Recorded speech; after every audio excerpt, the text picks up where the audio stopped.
xa sizogqiba item yokugqibela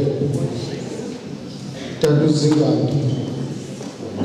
umuntu Sadtu Ngcobo ofanele uba unemali angabi nayo ubhenele busini andiyanamanye andivana umuntu ofanele into yoba unemali angabi nayo iyamosha sawuthandazela loo mhlawumbi nawe uyathambazela imali zesikolo ziphele lapha kuwe ingxaki apha ikhoyo ufanele into yoba unemali umlungu awunayo umuntu Sadtu Ngcobo ofanele into yoba unemali ongutishara ekujongwe kuye elalini angabi nayo uphelele emakhambeni athoba umgangatho ayohlala naba bantu basela amakhambi enzela into bazobabetha amagxeni kuthi umhle ngenxa into kufrustrate kungabi nantoni kungabi namali sizawuthandazela loo nto kuba awungenamali uphele incila xa ingabonakala ubona umoyisele anazinto kuzana apha kuthi masiphakamisele uTata Zinganto amazulu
njengomuntu wokugqibela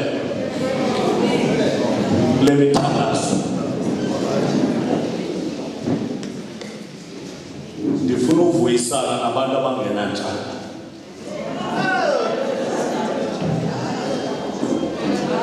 ndifuna uvuyisana nabantu abangenazo njalo bahlele bomu kodwa ndifuna ukuthi babalwa nentshaba ekulwa nabo silwa nentshaba ezibonwayo ezingabonwayo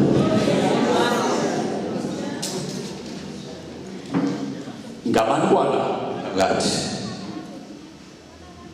bajikelezwe zizidakamizwa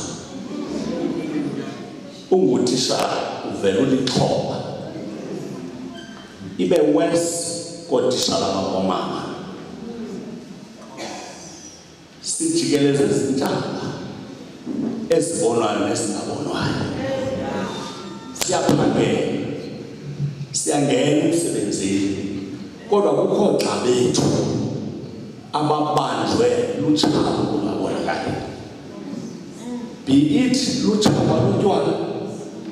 be it lutshaba lwentsangu okanye lutshaba lwena iphina into kodwa simangelithi incoko kaMoses noThixo phezu kwentaba eHorebhi uzisa into elula xa yebuza uMoses uba ungubani wena aphendule ndinguye kodwa ndimisale lithi xa sawuthatha silingenyama unika nje instruction eyi-1 Thixo ndilubonile usisi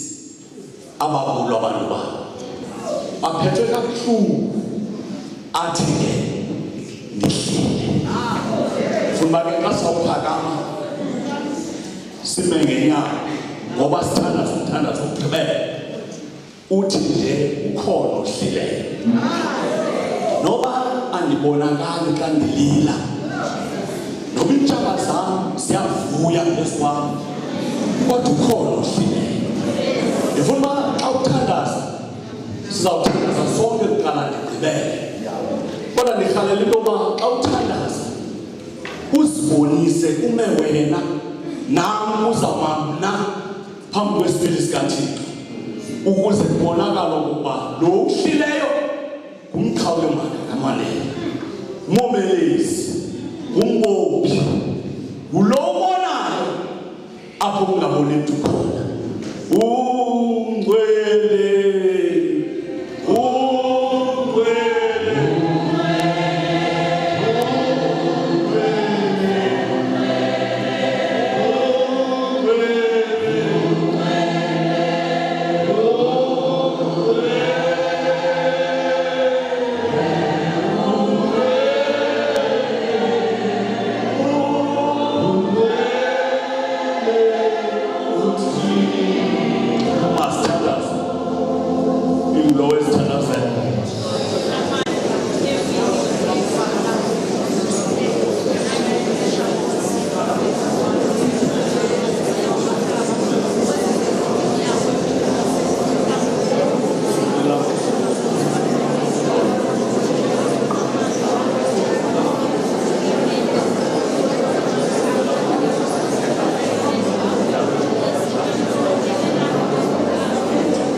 Thixo namandla sisondela kuwe sisithi